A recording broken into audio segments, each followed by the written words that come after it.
Dear students, I am Dr. Sneha Sharma from SPNK Government PG College Dausa. आज मैं आपको carboxylic अम्ल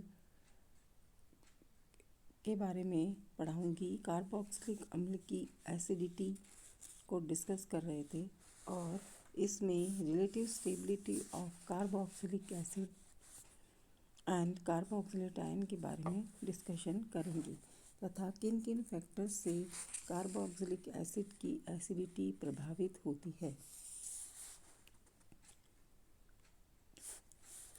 कार्बोऑक्सिलेट ion और एल्कोक्साइड आयन के बारे में लास्ट टर्न पे डिस्कशन किया था और यह निष्कर्ष निकाला था कि कार्बोऑक्सिलेट आयन एल्कोक्साइड आयन की अपेक्षा अधिक स्टेबल होते हैं, क्योंकि कार्बोऑक्सिलेट आयन की ऊर्जा अल्कोक्साइड आयन की अपेक्षा कम होती है। ये सामने आपके डायग्राम है। यहाँ पे हमने एनर्जी वर्सेस रिएक्शन रेट या अभिक्रिया की प्रगति को प्लॉट किया हुआ है। यहाँ पे आप देख रहे हैं कि अल्कोक्साइड आयन का ऊर्जा आरेख ऊपर है जबकि कार्बोऑक्सिलेट आयन का नीचे है। इन दोनों के बीच में डिफरेंस है, एनर्जी डिफरेंस है, जो कि अनुनादी स्थायित्व को इंडिकेट करता है। कार्बोऑक्सिलिक अम्ल की अपेक्षा कार्बोऑक्सिलेट आयन अनुनाद द्वारा स्टेबिलिटी प्राप्त करता है। कार्बोऑक्सिलिक अम्ल के वियोजन के लिए आवश्यक ऊर्जा कार्बोऑक्सिलेट आयन के स्थायित्व से प्राप्त होती है। यहाँ पे आपको डायग्रामेटिकली इनकी अनुनादी संरचनाएं रिप्रेजेंट की हैं। कार्बोऑक्सिलिक अम्ल की अनुनादी संरचनाओं में संरचना फर्स्ट अधिक स्थायी है, किंतु अनुनादी संरचना सेकेंड और थर्ड अस्थायी है, क्योंकि इनमें आवेश का पृथक्करण है। कार्बोऑक्सिलेट आयन दो समान अनुनादी संरचनाएं फर्स्ट और थर्ड के द्वारा स्थायित्व प्राप्त कर लेता है तथा अनुनादी संरचना सेकेंड अनस्टेबल है, क्योंकि इसमें चार्जेस का सेपरेशन है और इनका ऑक्टेट भी पूर्ण नहीं है। इसलिए कार्बोऑक्सिलेट आयन की दो स्थायी अनुनादी संरचनाओं के कारण अनुनादी ऊर्जा का मान कार्बोऑक्सिलिक अम्ल की अनुनादी ऊर्जा, जिसमें केवल एक ही स्थायी अनुनादी संरचना है, के मान से काफ़ी अधिक होता है।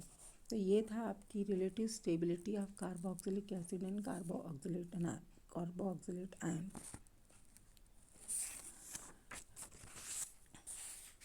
अप्रेणिक प्रभाव। हम जानते हैं कि कार्बोऑक्सिलेट अम्ल में कार्बोनिल समूह के निकटवर्ती कार्बन होता है, उसे अल्फा कार्बन कहते हैं। उस पर जितने भी हाइड्रोजन जुड़े हुए हों उन्हें अल्फा हाइड्रोजन कहते हैं। जैसा कि आपको डायग्राम में दिखाया हुआ है, अल्फा कार्बन और अल्फा हाइड्रोजन। अल्फा हाइड्रोजन परमाणु को किसी इलेक्ट्रॉन प्रदान करने वाले या इलेक्ट्रॉन आकर्षित समूह से आसानी से प्रतिस्थापित किया जा सकता है। यदि इस कार्बोऑक्सिलिक अम्ल के अल्फा हाइड्रोजन को किसी इलेक्ट्रॉन देने वाले समूह से प्रतिस्थापित किया जाए तो अम्ल की सामर्थ्यता कम हो जाएगी। लेकिन यदि इसी अल्फा कार्बन पर कोई इलेक्ट्रॉन आकर्षी समूह उपस्थित हो तो अम्ल की अम्ल सामर्थ्यता बढ़ जाएगी।